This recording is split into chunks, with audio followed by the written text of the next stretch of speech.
கரூர் மாவட்டத்தில் உள்ள கரூர், அரவக்குறிச்சி, குளித்தலை மற்றும் கிருஷ்ணராயபுரம் ஆகிய 4 சட்டமன்ற தொகுதிகளிலும் தேர்தல் களம் தற்போதே உச்சகட்ட பரபரப்பை எட்டியுள்ளது.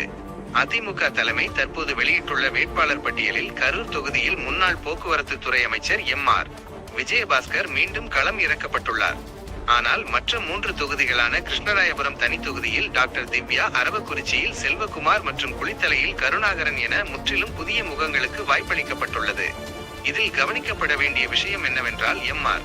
விஜயபாஸ்கரை தவிர அறிவிக்கப்பட்டுள்ள மற்ற 3 வேட்பாளர்களும் தொகுதி மக்களுக்கோ அல்லது அதிமுகவின் அடிமட்ட தொண்டர்களுக்கோ கூட பெரிய அளவில் அறிமுகம் இல்லாதவர்களாகவே இருக்கின்றனர்.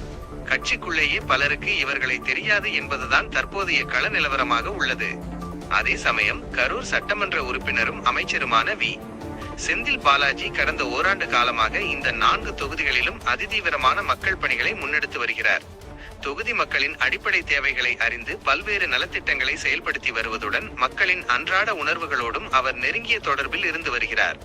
குறிப்பாக இளைஞர்களை கவரும் வகையில் விளையாட்டு போட்டிகளுக்கு பரிசுகளை அள்ளி வழங்குவது, ஊர் திருவிழாக்களுக்கு தாராளமாக நன்கொடை அளிப்பது மற்றும் கோவில் குடமுழுக்கு விழாக்களில் அன்னதானம் வழங்குவது என ஒவ்வொரு நிகழ்விலும் மக்களோடு மக்களாக அவர் பயணித்து வருகிறார்.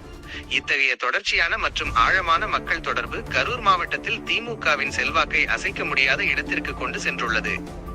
அதிமுக சார்பில் பலம் வாய்ந்த வேட்பாளர்கள் நிறுத்தப்படுவார்கள் என்று எதிர்பார்க்கப்பட்ட நிலையில் தற்போது அறிமுகமில்லாத வேட்பாளர்கள் அறிவிக்கப்பட்டு இருப்பது கரூர் மாவட்ட திமுகவினரிடையே மிகப்பெரிய உற்சாகத்தை ஏற்படுத்தியுள்ளது.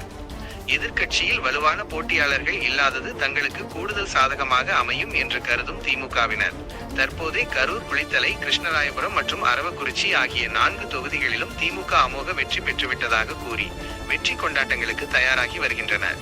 செந்தில் பாலாஜியின் அதிரடி வியூகங்களும் அதிமுகவின் இந்த எதிர்பாராத வேட்பாளர் தேர்வும் கரூர் மாவட்ட அரசியல் களத்தில் திமுகவின் கை ஓங்கி இருப்பதை அப்பட்டமாக வெளிச்சம் போட்டு காட்டுகிறது.